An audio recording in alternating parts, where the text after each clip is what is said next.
কবিতাৰ শিৰোনাম বতৰে বতৰে পকে।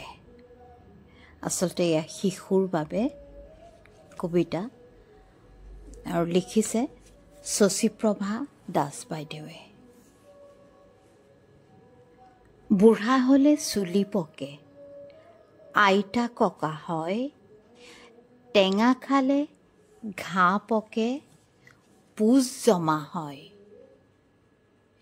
মাঘত পকা জাৰ, ফাগুনত সৰে, জেঠৰ পকা ৰ'দে গা পুৰি মাৰে। বেমাৰীৰ বেমাৰ পকে ৰাতি গভীৰ হ'লে, পনিয়ল পকি উঠে পিটিকি থাকিলে। মৰাপাতৰ ৰছী পকাই গৰু পঘা কৰে, কথাই কথাই গোপ পকাই আমাৰ অংক চাৰে। ফাগুন চ'তত পকা পাত সৰে তল ভৰি, পকা তেলত ভজা মাছ খোৱা টকালি পাৰি।